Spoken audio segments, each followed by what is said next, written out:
योगीराज अपने शिष्यों तथा भक्तों का बराबर ध्यान रखते थे। उनका एक भक्त श्री सुरेंद्रनाथ बैनर्जी रावलपिंडी में नौकरी करता था। आपका घर बंगाल में श्री रामपुर कस्बे में था। कर्मस्थल से जब कभी घर जाते थे तब मार्ग में बनारस उतरकर अपने गुरु लाहड़ी महाशय के चरणों में प्रणाम करने के बाद आगे जाते थे। एक बार सवारी न मिलने के कारण स्टेशन से पैदल ही योगीराज के पास आए। ज्यों ही बैनर्जी बाबू ने उन्हें प्रणाम किया त्यों ही योगीराज ने गंभीर स्वर में कहा, यहां क्या करने चले आए हो? जाओ, जल्दी घर चले जाओ। कुशल मंगल पूछना तो दूर, गुरुदेव ने प्रणाम के उत्तर में आशीर्वाद तक नहीं दिया, ऊपर से डांट कर भगा रहे हैं। दुख के कारण उनकी आंखें छलछला आई, गला अवरुद्ध हो गया। शिष्य की पीड़ा को समझते ही योगीराज ने स्नेह मिश्रित स्वर में कहा, ठीक है, जाओ स्नान करके भोजन कर लो। इसके तुरंत बाद स्टेशन चले जाना। जो गाड़ी पहले मिले उसी से घर चले जाना, देर मत करना। आखिर ऐसा आदेश क्यों दिया जा रहा है? सुरेन बाबू समझ नहीं सके। आदेश के अनुसार भोजन आदि से निवृत्त होकर स्टेशन की ओर रवाना हो गए। चलते समय कारण पूछने का भी साहस नहीं हुआ। एक तो आते ही बिगड़ गए, फिर कुछ पूछने पर न जाने क्या कह बैठे। श्री रामपुर स्टेशन से बाहर निकलते ही उन्होंने देखा कि सामने छोटा भाई खड़ा है। इन्हें देखते ही भाई ने कहा, भैया बड़ी देर कर दी आने में, आपको तार भेजने के बाद से मैं प्रत्येक गाड़ी देख रहा हूं। तेरा कोई तार मुझे नहीं मिला, आखिर बात क्या है? मां की हालत काफी चिंताजनक है। धड़कते दिल से सुरेन बाबू घर पर मां के पास आए। इन्हें देखते ही मां प्रसन्न भाव से आगे की ओर दोनों हाथ बढ़ाते हुए बोली, आ गया मेरा बेटा, मैं तेरी राह देख रही थी। सुरेन बाबू ने मां को गले से लगाया और इसके साथ ही मां के प्राण पखेरु उड़ गए। अब सुरेन बाबू की समझ में आया कि बनारस में गुरुदेव ने क्यों डांट कर पहली गाड़ी से घर चले जाने का आदेश दिया था। अवकाश ग्रहण करने के बाद एक ब्राह्मण काशीवास कर रहा था। दीक्षा लेने के लिए योगीराज के पास आया। ब्राह्मण महाशय नित्य गंगा स्नान, मंदिर दर्शन, पूजा पाठ में समय गुजारते थे। योगीराज ने उन्हें दीक्षा देने के बदले सलाह दी, आप नियमित रूप से जो कर रहे हैं वही करिए, समय आने पर आपको दीक्षा प्राप्त होगी। ब्राह्मण महाशय निराश होकर वापस चले गए। इस घटना के 2 दिन बाद एक बुढ़िया आई और बोली, मैं क्रिया योग की दीक्षा लेना चाहती हूँ। योगीराज ने कहा, कल सवेरे आना, स्नान करके आना।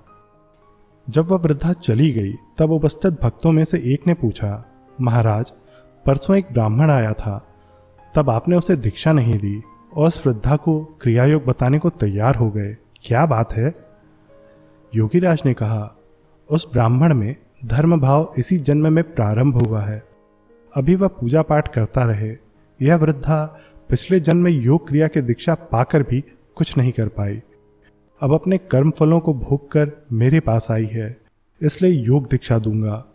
योगीराज के पास कुछ ऐसे लोग भी आते थे जो शीघ्र ही सब कुछ सीख लेना चाहते थे, और वह भी बिना साधना किए। एक शिष्य ने महसूस किया कि वह क्रिया योग के प्रथम चरण की साधना में पूर्ण रूप से सफल हो गया है। गुरुदेव आगे का चरण बताना नहीं चाहते थे। एक दिन वह इसी समस्या पर लाहड़ी महाशय से विचार विमर्श कर रहा था। ठीक उसी समय मोहल्ले में डाक वितरण करने वाला पोस्टमैन आया। उसे देखते ही योगीराज ने कहा, कहो वृंदा भगत, तुम्हारी साधना चल रही है ना, आओ मेरे पास बैठो, अब तुम्हें क्रिया योग की द्वितीय चरण की दीक्षा दूं। पोस्टमैन ने दीन भाव से कहा, नहीं गुरुजी, अब मुझे आगे की दीक्षा नहीं चाहिए, इससे ऊंची दीक्षा लेकर मैं क्या करूंगा? पहली क्रिया से ही मैं आनंद के सागर में डुबकी लगा रहा हूं।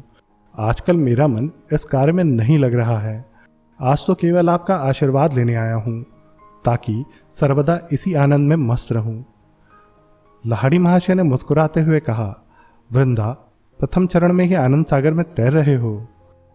गुरुदेव के कहने का तात्पर्य क्या है इस शिष्य ने समझ लिया। तुरंत उनके चरणों पर माथा नवाते हुए कहा, आपने मेरा भ्रम दूर कर दिया गुरुदेव। वास्तव में मैं अज्ञान के अंधेरे में भटक रहा था, मुझे क्षमा कर दें। लाहड़ी महाशय एक और अयोग्य पात्रों के साथ इस तरह पेश आते थे वहीं दूसरी ओर योग्य पात्रों को अपने यहां क्रिया योग के माध्यम से आकर्षित करके बुला लेते थे। बंगाल के एक साधारण गांव में ईंटों का एक भट्ठा था। वहां हितलाल नाम का एक सामान्य कर्मचारी रहता था। आमदनी कम पर दरिया दिल था। हमेशा दूसरों की सेवा करना उसकी विशेषता थी। अगर उसमें कोई कमजोरी थी तो यह कि काम करते करते न जाने कहां खो जाता था। उस वक्त उसे कुछ भी अच्छा नहीं लगता था। गंगा नदी के किनारे जाकर चुपचाप बैठा रहता। ऐसा क्यों होता, वह क्या सोचता, इस बारे में कोई कुछ बता नहीं पाता था। एक दिन दोपहर के वक्त न जाने क्यों उसका मन भट्ठे के कार्य से उचट गया। उसके मन में यह भावना उत्पन्न हुई कि यहां से कहीं दूर चला जाए, जहां अपना कोई परिचित न हो, परिचित व्यक्ति दिखाई न दे। यह विचार आते ही वह स्टेशन चला आया। सम्मोहित व्यक्ति की तरह टिकट घर के सामने आकर कहा, एक टिकट दीजिए। टिकट बाबू ने सोचा कोई पागल व्यक्ति है, भला को इस तरह टिकट मांगता है क्या। उसने पूछा, कहाँ का टिकट चाहिए। हितलाल ने कहा, कहीं का भी दे दीजिए, ये रहे पैसे, इन पैसों से जितने दूर का टिकट मिल जाए वहां तक का दे दीजिए। टिकट बाबू को समझते देर नहीं लगी कि यह व्यक्ति निसंदेह पागल है अथवा पत्नी से झगड़ा हो गया है। उसने पैसों का हिसाब करने के बाद पूछा, आप बनारस कभी गए हैं? नहीं। तब वहां चले जाइए, बड़ा पवित्र नगर है। वहां अनेक साधु संत हैं, बाबा भोलेनाथ हैं, उनका दर्शन कीजिएगा, मन को शांति मिलेगी। हितलाल को बनारस के बारे में केवल इतनी जानकारी थी कि वहां बंगाली टोला नामक एक मोहल्ला है जहां अधिकतर बंगाली रहते हैं। स्टेशन से बाहर निकलकर इस मोहल्ले का पता पूछते हुए आए। भूख प्यास के कारण मुंह सूख गया था। गलियों से गुजरते समय सहसा एक मकान का दरवाजा खुला और एक सौम्य आकृति वाले पुरुष ने उनसे पूछा, कहिए हितलाल जी, कहाँ जा रहे हैं? यहां आइए। हितलाल विस्मय से पुकारने वाले सज्जन को देखने लगे। दिमाग में काफी जोर लगाने पर भी वे यह समझ नहीं पाए कि इन्हें कब और कहां देखा है। उसने कहा, माफ कीजिएगा, मैं आपको पहचान नहीं रहा हूं, जबकि आप मेरा नाम भी जानते हैं। पहले आप भीतर आइए, स्नान भोजन करिए, बाद में परिचय की बातें होंगी। स्नान भोजन के बाद जब हितलाल गृह स्वामी के पास आया तब उसे ज्ञात हुआ कि वह कहाँ आया है। गृह स्वामी पंडित श्यामाचरण लाहिड़ी हैं। यहाँ अन्य जितने लोग बैठे हैं सभी इनके भक्त और शिष्य हैं। लाहिड़ी महाशय ने कहा, आज आपको दीक्षा देनी है, इसलिए उतनी दूर से आपको मैंने बुलाया है। मेरा नाम श्यामाचरण लाहिड़ी है। बंगाल के अख्यात गांव में रहने पर भी वह इस नाम से परिचित थे। यह नाम सुनते ही उनके चरणों में गिर पड़े। आज प्रत्यक्ष रूप से दर्शन पाकर अपने को धन्य समझने लगे। लाहिड़ी महाशय केवल पुस्तकीय ज्ञानी नहीं थे, बल्कि चिंतन और तत्वज्ञान के झरने थे। उनका कहना था कि ईश्वर की उपस्थिति का विश्वास ध्यान में रखते हुए अपने आनंददायक संपर्क से उन्हें जीतो। अगर तुम्हारी कोई समस्या हो तो क्रिया योग से हल करो। क्रिया योग के द्वारा तुम मुक्ति पथ पर अनवरत रूप से आगे बढ़ते जाओ, क्योंकि इसकी शक्ति इसके अभ्यास पर निर्भर है। मैं स्वयं यह मानता हूं कि मनुष्य के स्वतः प्रयास से मुक्ति पाने की सबसे अधिक प्रभावोत्पादक विधि यही है, जिसकी उत्पत्ति मनुष्य द्वारा ईश्वर प्राप्ति के लिए अब तक पाई जाती है। जिस प्रकार राजस्थानी महिलाएं सिर पर पानी की कई गगरियां लेकर हंसते गाते चलती हैं, पर उनका ध्यान गगरियों पर रहता है, उसी प्रकार कूटस्थ में ध्यान रखते हुए अपना काम करते रहो। अग्नि के द्वारा जिस प्रकार धातु शुद्ध होती है, ठीक उसी प्रकार प्राणायाम के द्वारा इंद्रियों की शुद्धि होती है। चंचल मन पाप कार्यों में लिप्त रहता है, प्राणायाम के द्वारा स्थित करने पर मन स्थिर हो जाता है। मन स्थिर हो जाने पर इंद्रियां भी स्थिर हो जाती हैं।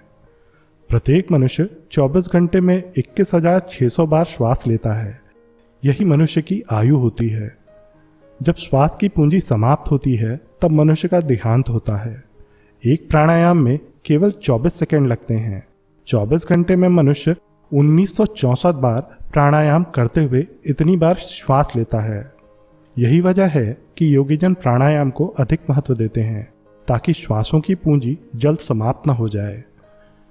गीता में कहा गया है कि योगी जन अपान वायु में प्राणवायु को हवन करते हैं, वैसे ही अन्य योगी जन प्राणवायु में अपान वायु को हवन करते हैं। अन्य योगी जन अपान गति को रोककर प्राणायाम के परायण होते हैं।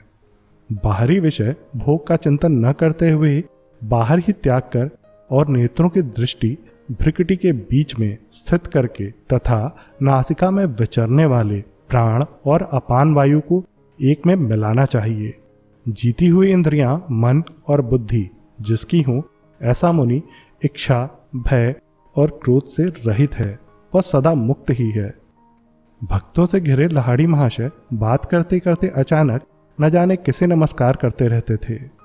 कुछ भक्तों को संदेह हुआ कि संभवतः सूक्ष्म शरीर में से कोई महापुरुष यहाँ आता है जिसे गुरुदेव नमस्कार करते हैं। अपनी शंका को दूर करने के लिए एक भक्त बाहर आकर खड़ा हो गया। लहाड़ी महाशय का भवन स्थानीय लोगों की दृष्टि में तीर्थ स्थल था।